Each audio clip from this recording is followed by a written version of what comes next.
An Iowa man has been charged in a 1989 cold case disappearance, the first case to see an arrest from the State Attorney General's new cold case unit.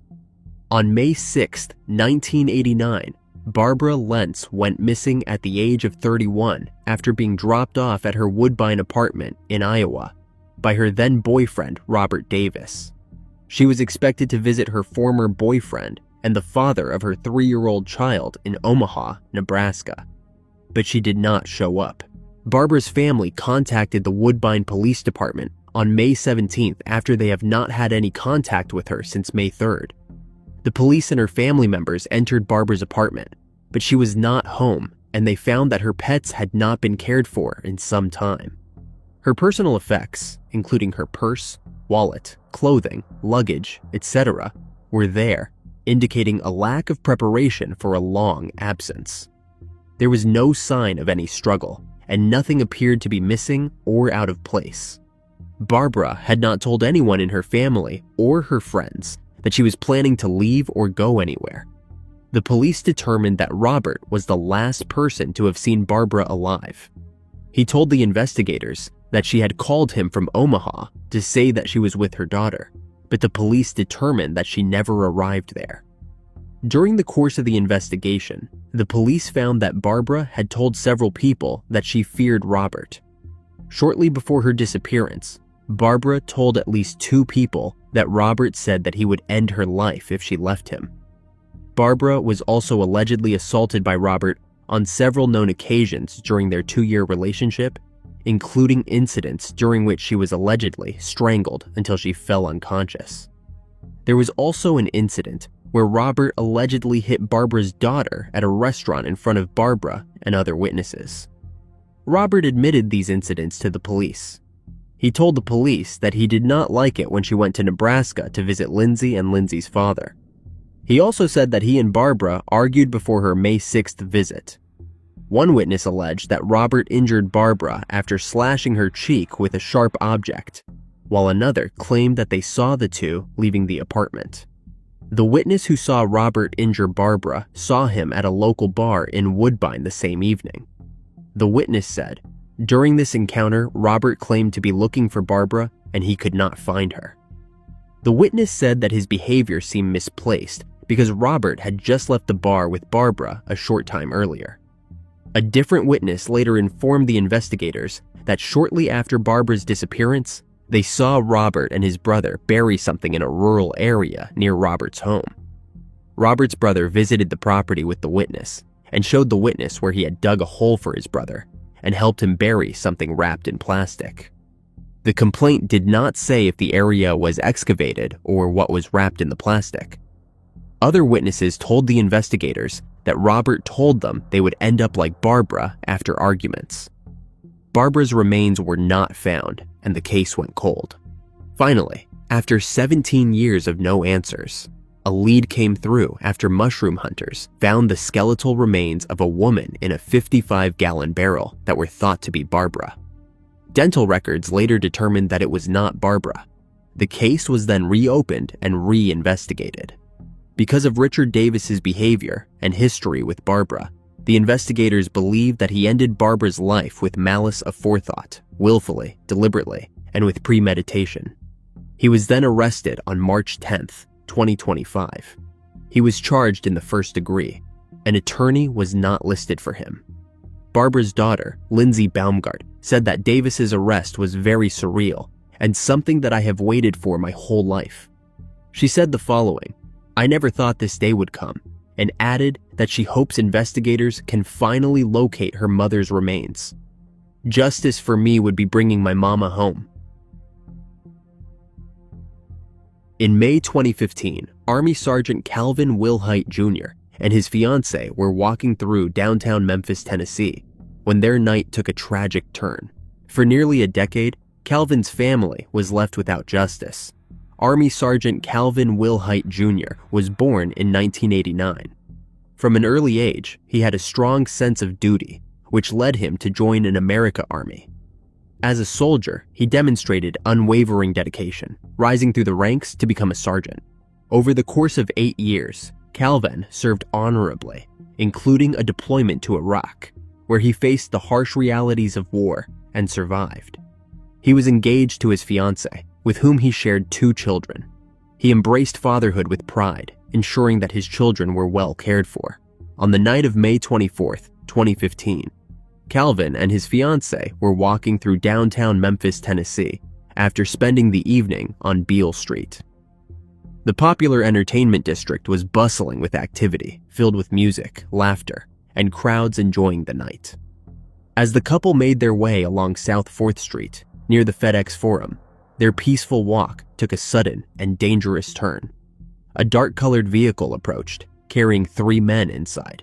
Instead of passing by, the men directed their attention toward Calvin's fiancée, yelling remarks at her. The situation quickly escalated when Calvin, unwilling to ignore the harassment, confronted them. What began as an exchange of words soon became a heated argument. Tensions rose in an instant, and the night took a fatal turn. One of the men inside the vehicle suddenly produced a firearm.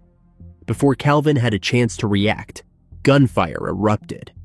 He was struck 3 times, collapsing onto the pavement as his fiancée watched in horror. The attack was swift and merciless, leaving bystanders shocked and unable to intervene. The sounds of the gunshots echoed through the streets, cutting through the usual city noise. At approximately 12:05 a.m., officers from the Memphis Police Department's Entertainment District unit responded to reports of the shooting. When the authorities arrived, they found Calvin lying on the ground, critically wounded.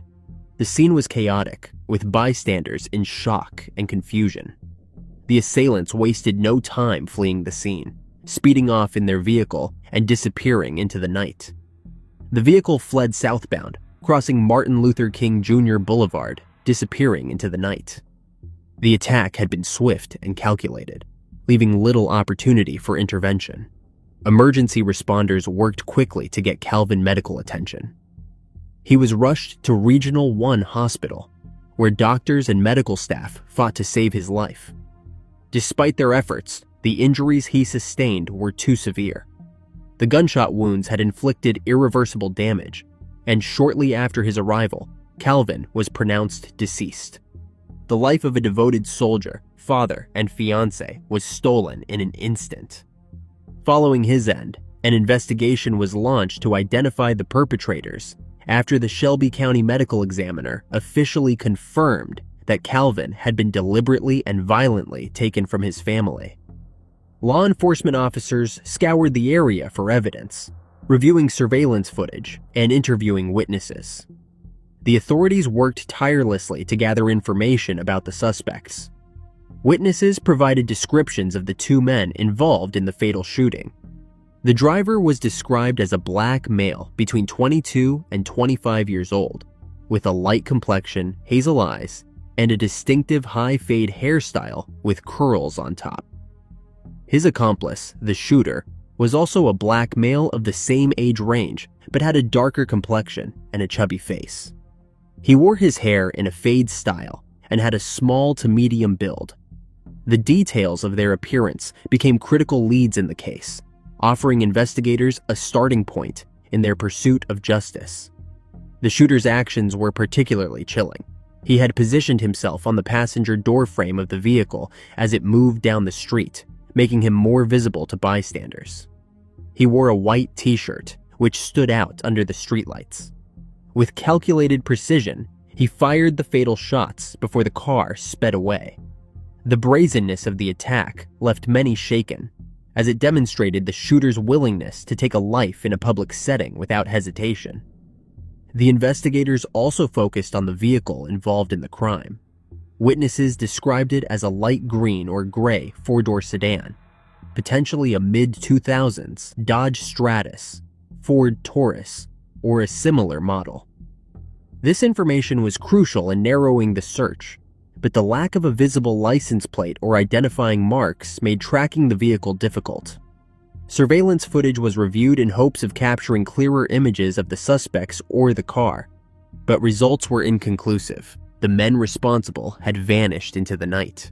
A $20,000 reward was offered for information leading to their arrest. a significant incentive meant to motivate witnesses or those who may have had contact with the perpetrators.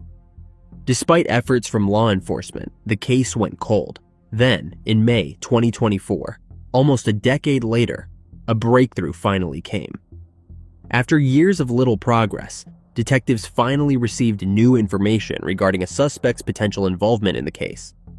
This crucial lead reignited the investigation and provided a long-awaited opportunity to move forward.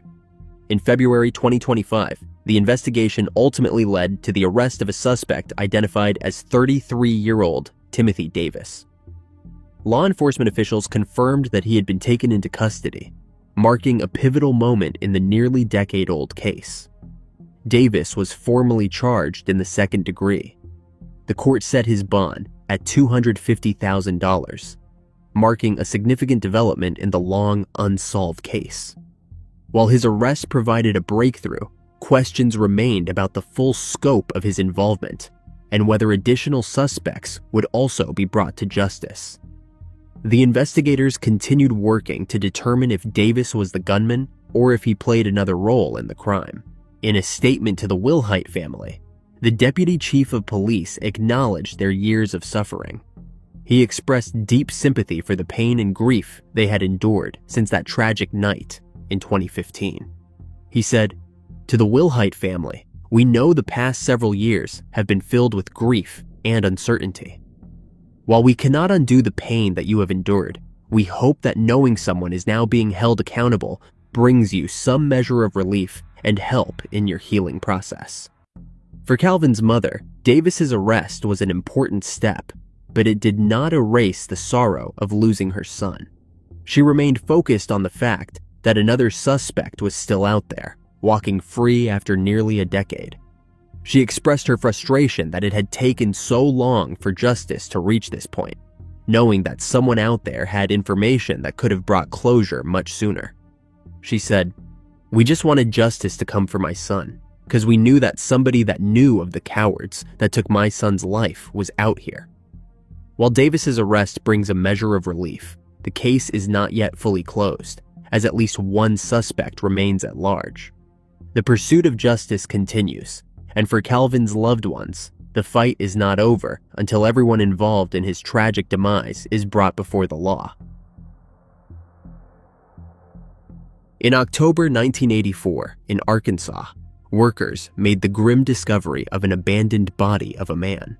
For nearly 40 years, the unidentified victim remained a haunting enigma, his story lost to time. On October 30th, 1984, workers from the Department of Transportation were mowing the grass along Interstate 40 in Arkansas when they made a gruesome discovery. The body of a man was found, lying abandoned near the roadway.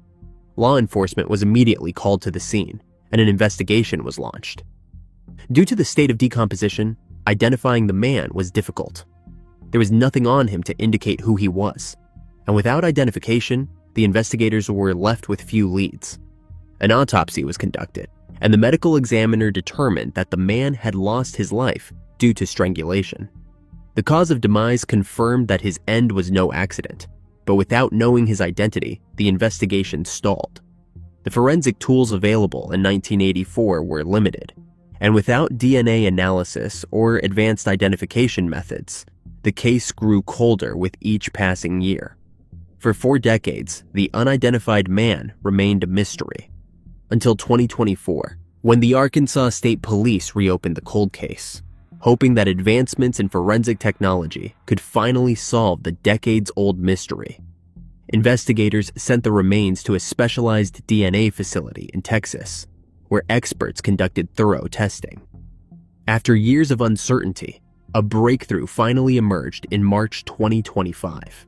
The facility identified the remains as belonging to Earl James McDaniel, a 53-year-old man originally from Kansas City, Missouri. To confirm the identity beyond doubt, investigators compared Earl James's DNA with that of his daughter, who was living in Washington State. Earl James was born in 1931. He was from Kansas City, Missouri. He only had the one daughter. He had a difficult life while growing up, which led him to a life of crime. He had a criminal history, including time spent in prison in Washington state in the 1960s and numerous arrests throughout the country in the 1980s. His life was marked by repeated encounters with law enforcement, and he often found himself entangled in legal troubles. Despite this, he continued to move from place to place, leaving behind a trail of offenses that painted a picture of a troubled and restless man. But while one mystery was solved, another remained. Who was responsible for ending his life? Records showed that Earl James had last been seen alive on September 11, 1984. On that day, he had been pulled over for drunk driving in Oskaloosa. After his arrest, there were no further official records of his movements.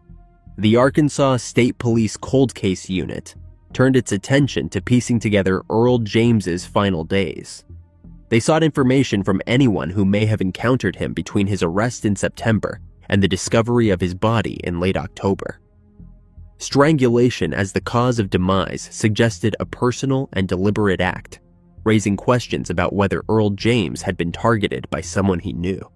As investigators worked to fill in the blanks, they remained determined to uncover the truth behind the decades-old crime. If you have any information, contact the Arkansas State Police. In November 1973, in Colorado, hunters near the St. Vrain River stumbled upon skeletal remains. Lacking leads, the case quickly grew cold, and for nearly 50 years, she was known only as Jane Doe, 1973. On November 19, 1973, the remains of a woman whom authorities referred to as Jane Doe, 1973, were discovered near the bank of the St. Vrain River. The location was north of Colorado Highway 66 and approximately 4 miles west of Platteville. The skeletal remains were found by hunters who happened to be in the area. At the time, investigators struggled to determine the young woman's identity, as there were no immediate clues linking her to any missing persons cases. Given the limitations of forensic technology in the 1970s, authorities were unable to determine her name, background, or the circumstances that led to her end. Investigators suspected foul play, but without a name or missing persons report to match, the trail went silent. The case quickly went cold. Over the years, forensic advancements gave authorities new hope in solving long-standing mysteries like this one. In the decades that followed, detectives periodically revisited the case, hoping that new technology would one day provide answers. Families of missing persons continued searching for their loved ones, unaware that one of them might have already been found without recognition. Through a search, detectives were able to locate the victim's remains at Lynn Grove Cemetery in Greeley. Despite the passage of nearly 5 decades, advancements in forensic technology presented a new opportunity to finally uncover her identity. In April 2022, investigators made the decision to exhume the remains in hopes of obtaining a usable DNA sample. Forensic experts carefully extracted genetic material, and with the help of modern techniques, they began the painstaking process of analyzing the sample for genetic genealogy testing. 2 years later, in February 2024, a breakthrough was made. A forensic genealogy analyst from the Colorado Bureau of Investigation provided a genetic genealogy report to the Weld County Sheriff's Office. The findings in the report indicated a strong likelihood that the unidentified remains, known for decades as Jane Doe, 1973, belonged to 15-year-old Roxanne Colleen Leadbeater. With this new information in hand, investigators sought to notify Roxanne's surviving family members. However, they soon learned that both of her parents and her brother had passed away in the years following the discovery of her remains. The people who had once searched desperately for her were no longer alive to receive the news that she had finally been found. Roxanne was born in 1958.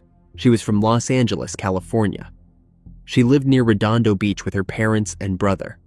Her family cherished her, and she shared a close bond with them.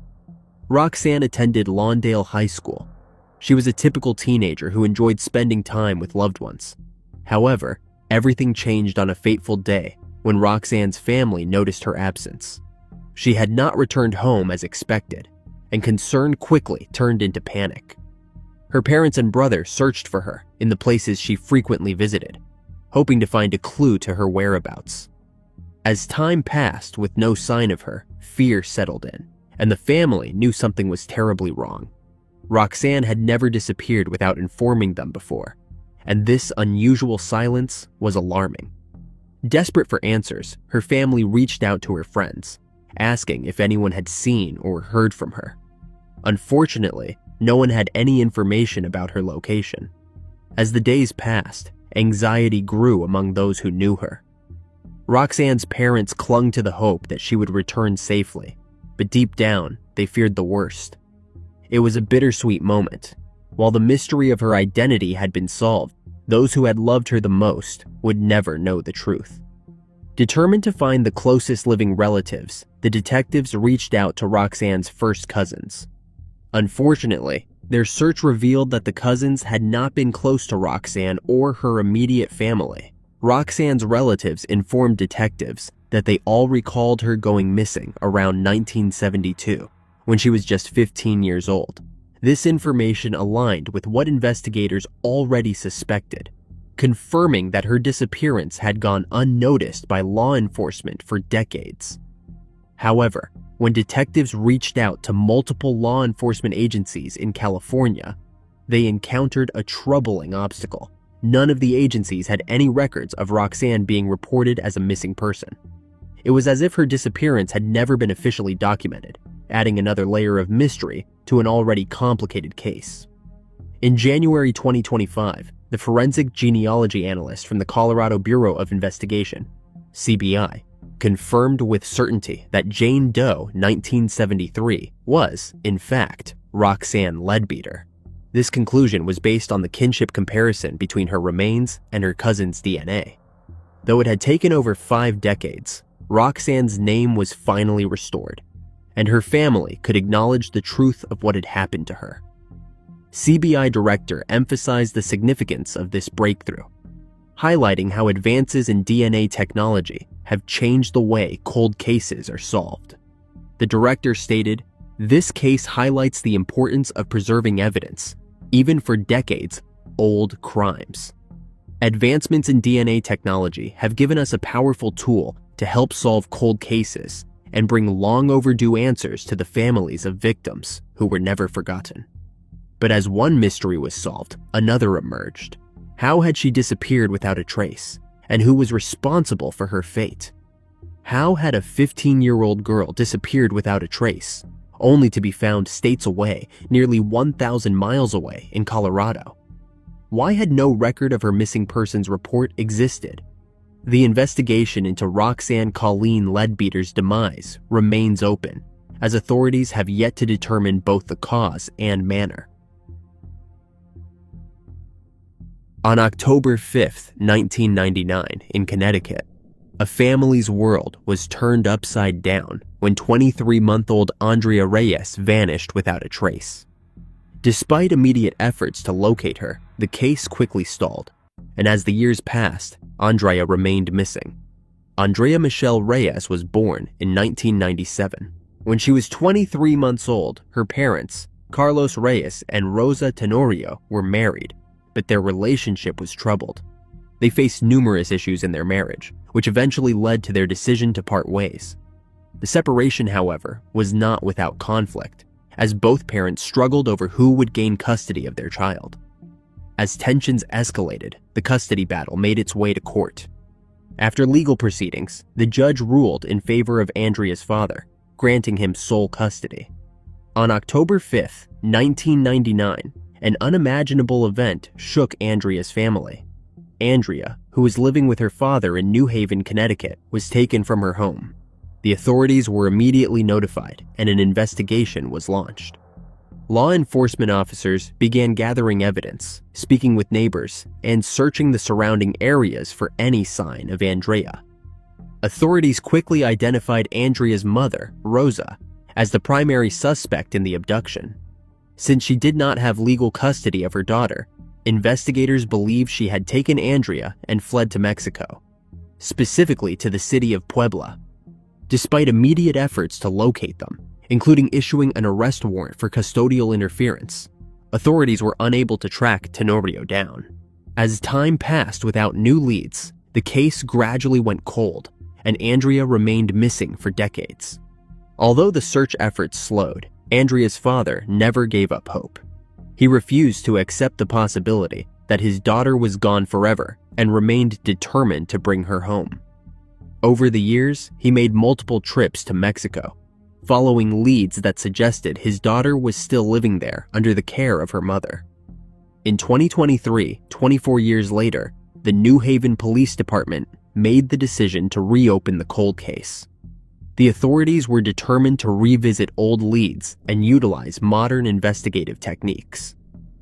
Through a combination of interviews, search warrants, and the use of social media, investigators were able to track Andrea's possible whereabouts.